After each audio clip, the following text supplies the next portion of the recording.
I was told in seminary that my job was to afflict the comfortable and comfort the afflicted.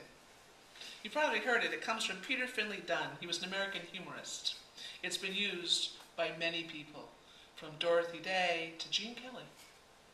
So this week, as you go off into other ventures for the summer, this is what I want to ask you. Are you comfortable? Are you afflicted? And perhaps more importantly, what does it mean to minister to yourself in times of affliction? And how do we minister to others? What does it mean when we allow ourselves to be comfortable? And can you define comfort for anyone else? I mean, this week, a gorilla was shot to death. It finally bumped the bathroom wars off of the feeds. It was the week we lost a national hero who happened to be an Olympic gold medalist, black Muslim warrior for peace. A week where the First Lady of our country gave a commencement speech that started with these words: I wake up each morning in a house built by slaves. These are exciting and uncomfortable times. So, how uncomfortable were you with the bathroom wars?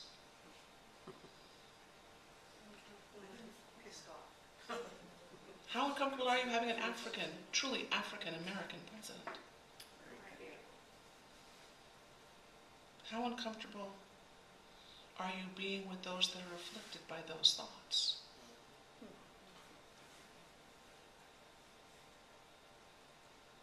How and who is really afflicted and who is really comforted? Can we be both? I come back again to the death of Harambee, whose name in Swahili means come together. It also means pull together at a time when we're all feeling so pulled apart. And I believe that we use our judgments and our blame to distance ourselves from our personal emotions, and in doing so, we create bigger tears in the world. Make no mistake, it's all personal. It seems to me when we claim we are afflicted, and many of us are feeling, is not affliction, but anxiety. We are anticipating a feeling of reacting by compounding anxieties rather than responding to actual reaction to truly life-threatening, in your moment, events. Biological fear carries deep wisdom. Many of us are long, far away from it. In sad retrospect, many of the animal behaviorists that I know, and many more posit that it was the human audience's hysterical responses that escalated the situation at the Cincinnati Zoo into life-threatening and a life-losing one. Responses from those whose lives were not in the balance. Witnesses present across the internet and in conversation who were all emotionally and educationally well out of their comfort zones.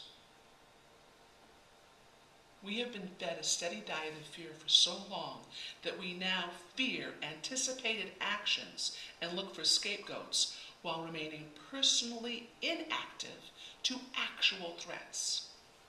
All zoos, bad mothers become the enemies, not us.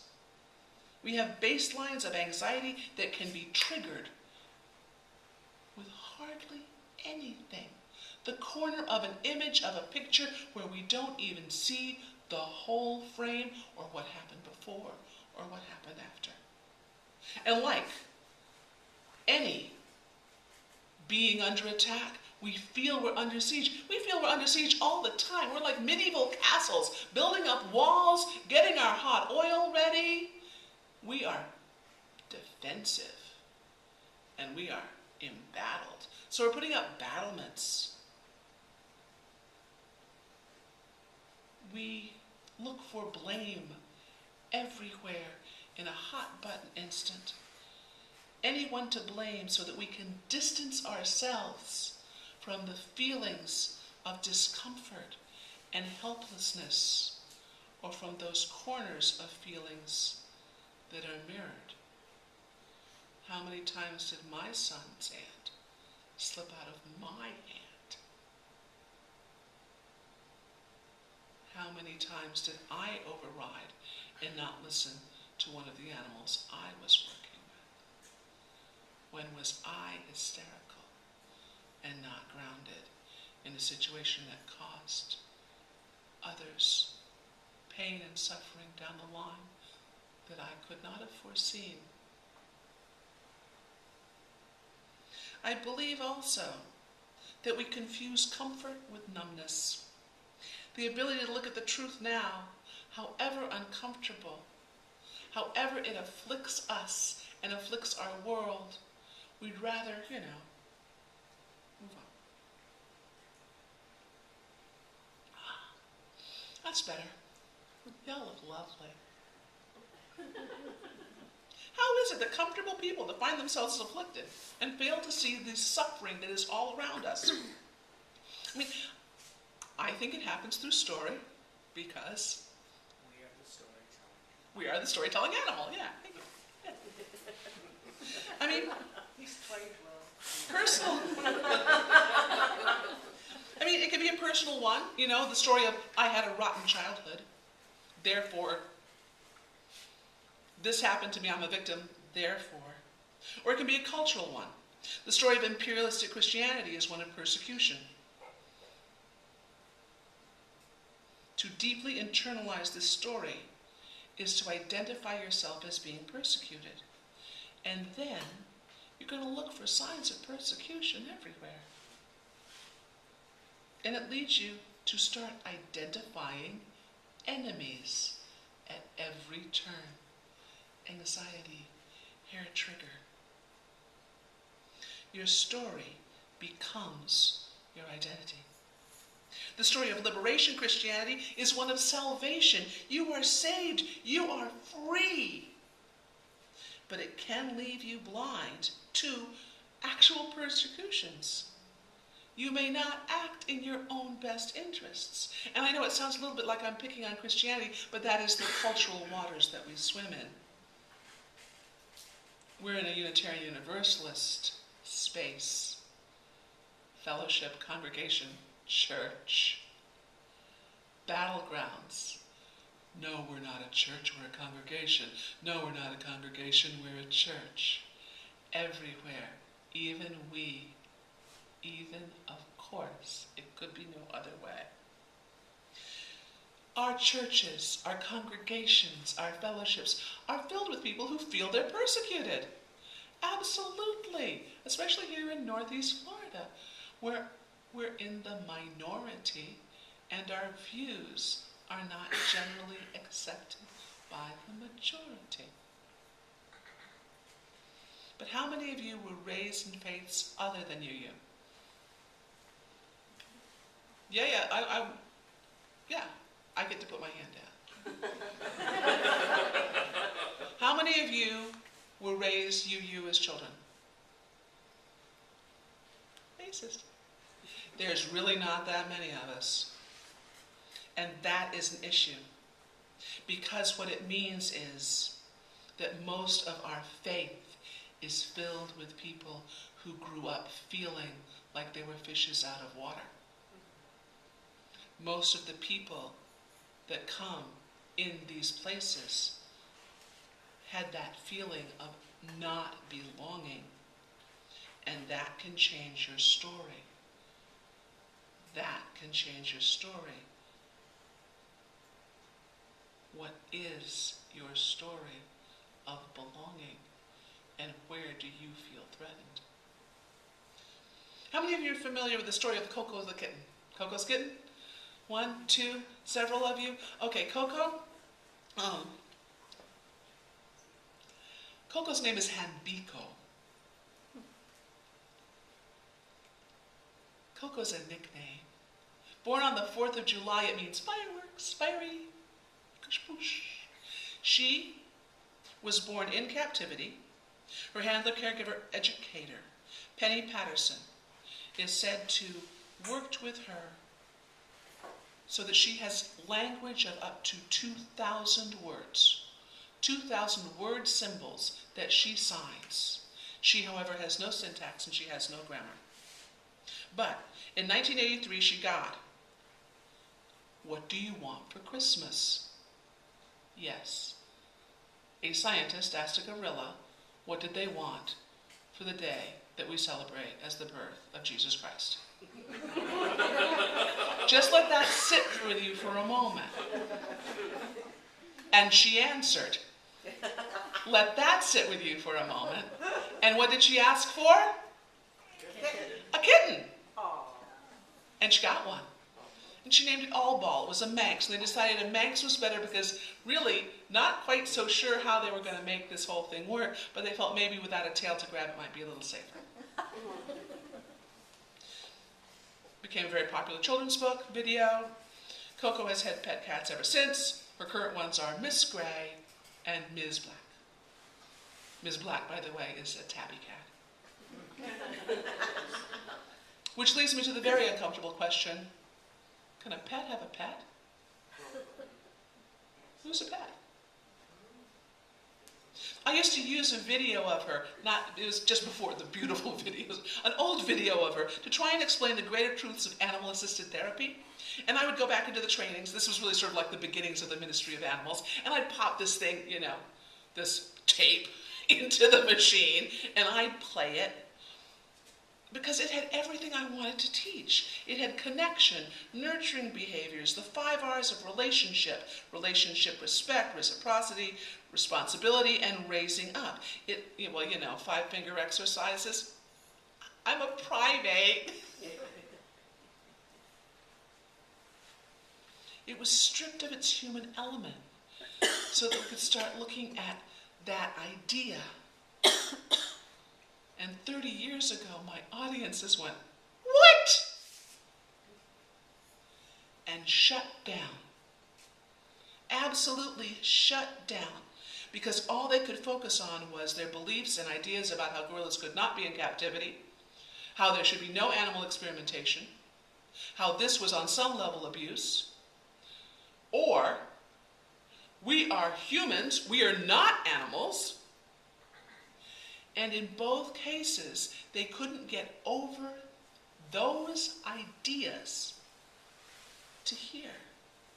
And somehow, my showing that had, and these big caps on my little thing, nothing to do with the fact that they had paid money, or their institutions had paid money, for them to learn how to create an animal-assisted therapy program. Thank you very much. And so then I asked them to think about, are your dogs captive? Does your dog want to do the job of visiting people in your, give a name to an institution, everything from nursing homes to prisons? Things got very uncomfortable and some of them didn't ask me back. Now I have this job, where my job description is to afflict the comfortable and comfort the afflicted, whatever that looks like. I want to read you what Jane Goodall responded to. And, oh, this is interesting.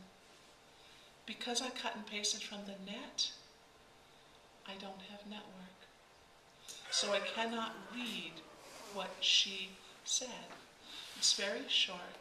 She wrote an email to Thane, who was the director of the Cincinnati Zoo. And she just labeled it as a tragedy. She said one sentence about what she saw first, which was the gorilla putting his arm around the child. She identified her comfort and her discomfort and his, knowing that you had to make a decision and a call that you most likely disagree with. Cell phones. The ones we ask you to turn off. Well, it's not No, this is making awesome. noise, right, except It's that- perfect. Discomfort and salvation. It's all good. Are we? Here it is. Can you read it? Dear Thane, I feel so sorry for you, having to try to defend something which you may very well disapprove of. I tried to see exactly what was happening.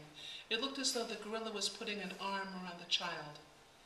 The female who rescued and returned the child, like the female who rescued and returned the child from the Chicago exhibit. Anyway, whatever.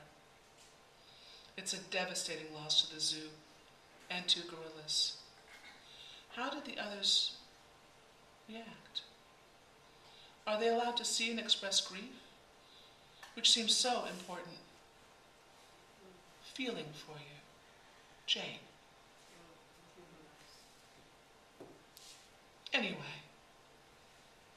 whatever. What is really important? How is everyone doing? I feel for you. Not judging you, I feel for you. The reception at the end of a funeral is called a collation. It means the same thing as that gorilla's name. It means coming together. We're all grieving these days. We need to be able to sit with discomfort as we sit with our privilege, because the thing is, before the truth can set you free, you have to discover what are the lies that are holding you hostage.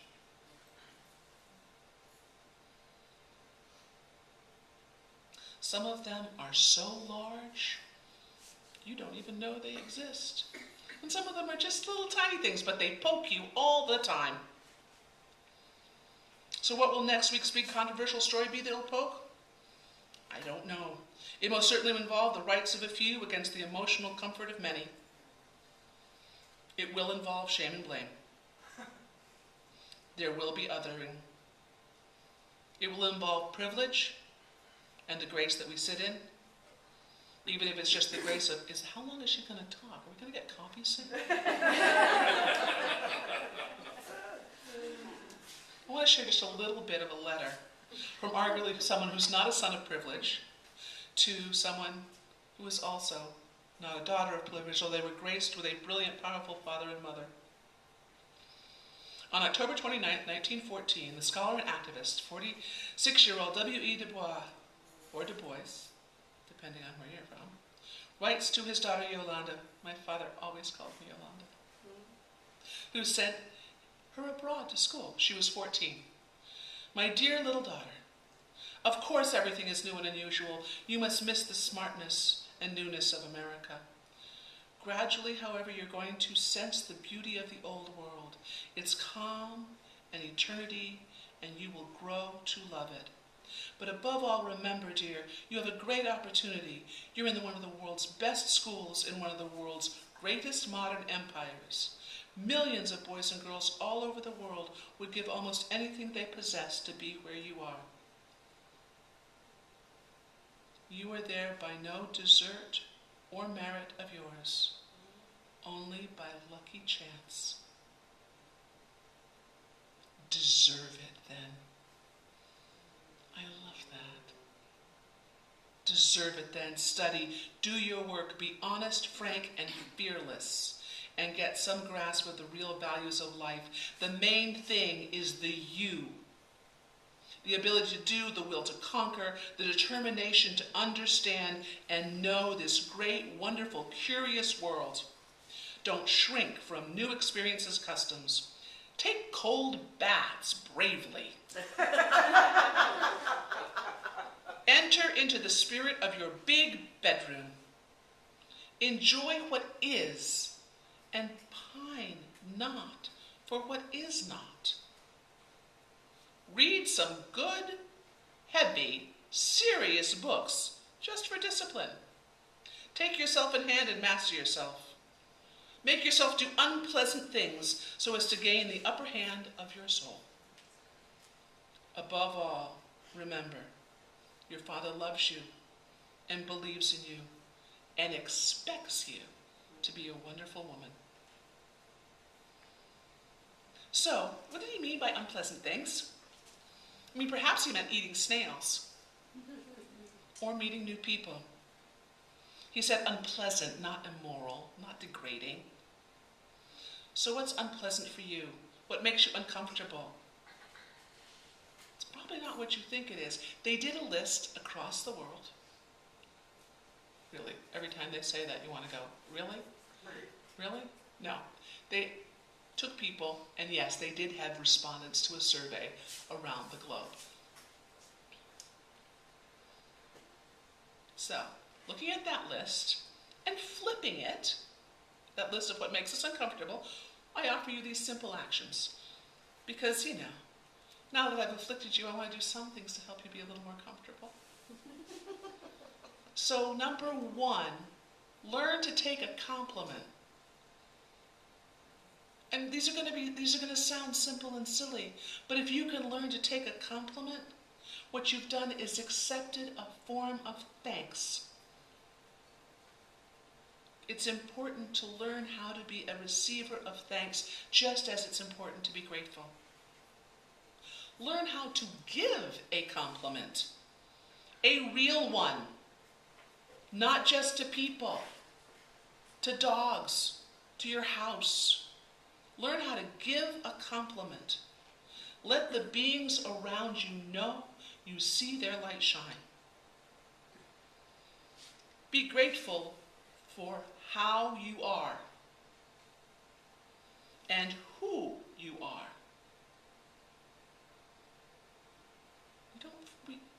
How I am at this moment,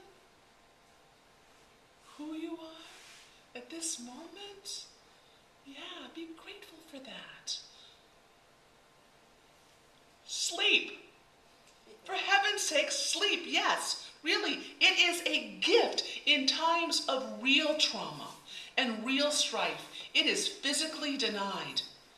Don't let others steal it from you if you're not in a war zone, a forest fire, or an emergency situation. Learn to recognize the privilege of sleep. Give thanks when you lie down. Embrace it. Sleep sorts out our woes. It heals our minds and our bodies. Have trouble sleeping? That is your edge of discomfort. Learn to love sleep. Wake up! Wake up, no, really. Remember that prayer, now I lay me down to sleep. I pray the Lord my soul to keep. If I should die before I wake, I pray the Lord my soul to take. We look at that as kind of grim, like, why would you have a child do that? Children just didn't do that. Everybody did that. Why? Because people died in their sleep, people. Death was more common in daily life than it is now. Now I have friends who go, oh gosh, I just hope she dies in her sleep. We have different prayers. So this is is your now prayer. I want to wake up with the joy that I am alive. Not hitting the snooze button 3 times. Wake up with the joy that you are alive. It is a gift that not everybody gets. What are your first real thoughts when you wake up? Yes, I'm alive! What a beautiful smell, feeling, touch. That's an interesting taste. I can taste! Wake up. Eat. Eat with joy and thanks. Share. Share everything. Gently, with compassion, but share. 8, admit when you're wrong. Sit in that discomfort. Gently look at what happened and what's needed. Reparations, forgiveness, future awareness, tape on the rug, whatever it might be. 9, learn to love yourself the way you want others to love you. Learn to love yourself the way you want others to love you. Love yourself the way you want others to love the world. And 10, love the whole world, no exceptions. Because here's the truth. We're all afflicted, and we're all comfortable, depending on what tools and elements we're using to judge ourselves at any given moment. And we have to be brave enough to sit in the middle, in the struggle, and not turn away. We have to be brave enough to say, is this useful? Is this ultimately helpful? Can it be healing? Or is this systemic, detrimental, and ultimately harmful? And from sitting in that uncomfort and discomfort, we can then take our next actions without turning away. We may not always make the best choice, but we will know we did the best we could at that moment. And we can continue along the moral arc of the universe, which is long and bends towards justice. And as it does, it can help know that we are part of the curve and not simply a bump on the road. So go now in peace. Allow yourself to be discomforted. Allow yourself to feel afflicted, but see the affliction of others as well. We're all